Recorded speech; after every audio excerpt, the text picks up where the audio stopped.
Hi, I'm Susie Brooks, and welcome to my very first episode of Tea Time with Susie. It's a new show, a new beginning, and a new year. Happy New Year to everyone at Studio A and to the viewers at home. Happy New Year, all. I don't know about you, but I'm very excited about the new year. 2012 is looking really good. As I've reflected over the last year, I see a lot of good that came out of it. For example, my husband and I celebrated 10 years, even though it feels like 15 sometime. My son turned 8 and is enjoying 3rd grade. I traveled to so many new places and met some new friends. I even gained some more pounds. What, did I just say gained more pounds? I can't believe I say that on TV, but anyway, since I've opened that door, I need to let you know that 2011 wasn't really that great. I'm sure this may be true for some of you. Looking back can be difficult because we always regret things we've done and things we've failed to do. The experience of regrettable action tends to be painful, while regrettable inactions tend to be painful only when one considers the inaction's impact on the broader context of one's life as a whole.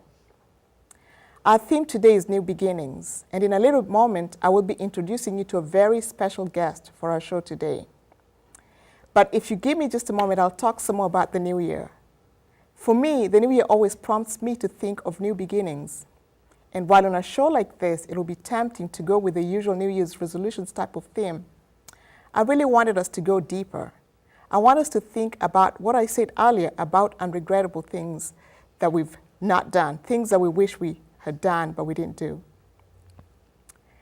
At the end of the show today, I'll be challenging you to commit to a new beginning. And as you do this, I want you to commit to something that will come out of an honest reflection of your life and a sincere and selfish regret of your inaction.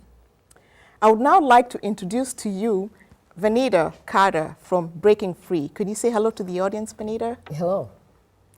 Well, glad to be here. Great. This is a new friend that I'm just getting to know, and I really admire her for the work that she does with Breaking Free. Would you kindly just talk to us a little bit about Breaking Free? Sure. Breaking Free is a 501c3 nonprofit organization, and we're located in St. Paul, Minnesota. That's where our main office is. However, we have a satellite office in Minneapolis, Minnesota. And what we do is we work with victims of human sex trafficking, and we help women and girls get out of that life. We've been around since 1996. So we've been here for a while now. We're one of a very few agencies in the country that does the work that we do.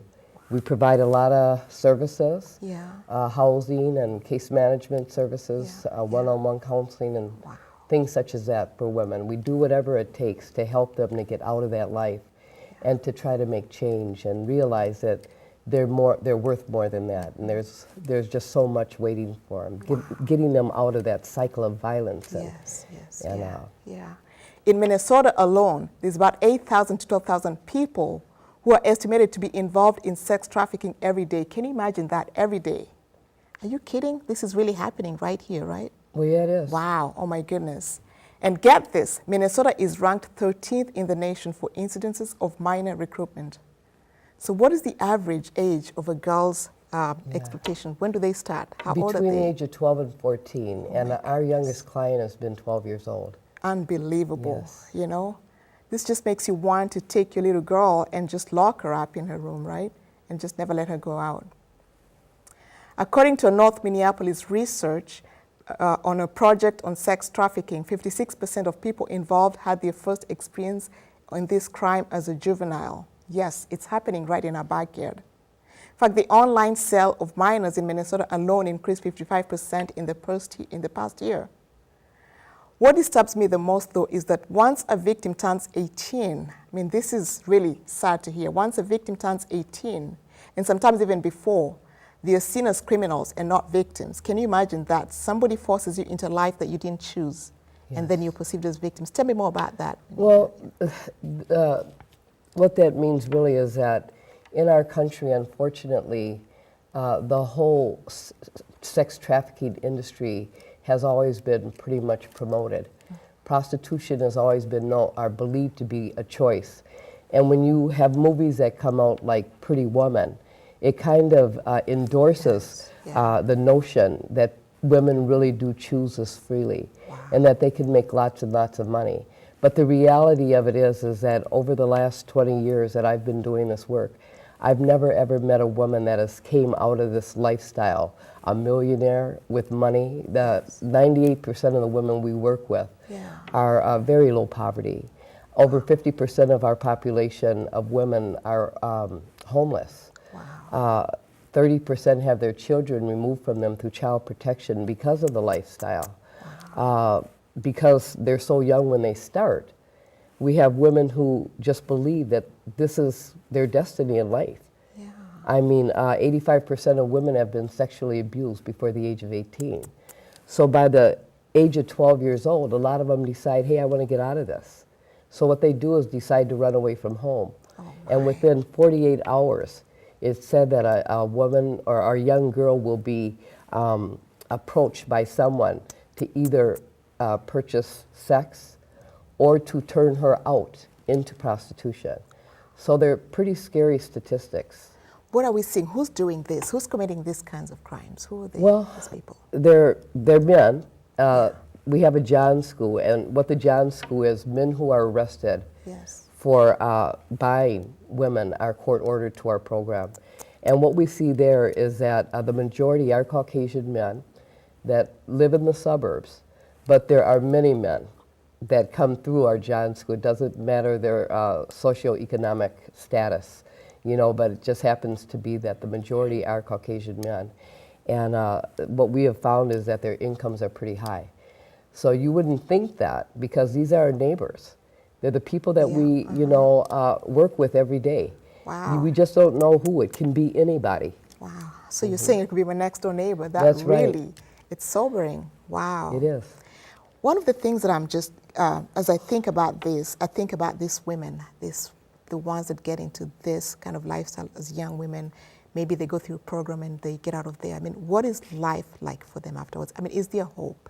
Oh, there is so much hope. There's so much hope, but the thing is they have to know it. You know, they have to find out about the program, because they don't think there is while they're out there, because all they know is what they're into, what they're doing. And they don't believe that anybody really cares about what they're doing because of all of the beliefs about this issue. But when a woman does come through our program, we can offer her housing. We have transitional housing and permanent housing where she can stay as long as she needs till she gets her head together. And many times the women that live in our housing program, about 90% of the time they get their children returned to them. So they're able to work on building their family back again. Many of them are able to find jobs. We have a life skills education center, and we work with Hub Center in St. Paul, and they come in and teach the women, you know, skills that they may not have. We have support groups for women where they can talk about this issue freely and talk about how it's impacted their life. And you really can't do that anywhere else. I mean, a lot of them won't say that that's what they're doing, and no one will ever ask, because people just don't think this happens in their community. And it happens in every community. It's all over. So once they go through our program, yes, we have a pretty high success of women that are able to change their life around and just start anew. So. Wow, yeah. Now I know you brought a guest with you who will be joining us in a little bit here, but for those of you watching at home, I hope you're feeling what I'm feeling. This is really serious, and the fact that it's happening right in our backyard, for me, it tells me that I've got to get off my back and get out there and do something. I've got a blog for this show called Tea Time with Susie, and on the screen you'll see the address for that blog. I want to encourage you watching at home to go there after tonight and get involved. I'm going to be putting there links and more information about what's happening so that you can become involved. Towards the end of the show, Venita will be sharing with us some ideas of things that we can do. And get this, we're not here to try and raise money. And Venita and I know this is not about saying, let's give money to her. But there's so many practical ways that we can get involved, whether it's raising our voices and speaking up. There's so much that we can do. We're going to take a short break, and when we come back, we'll have somebody that will be sharing with us her own experience with this kind of life. Okay, thank you. You're welcome.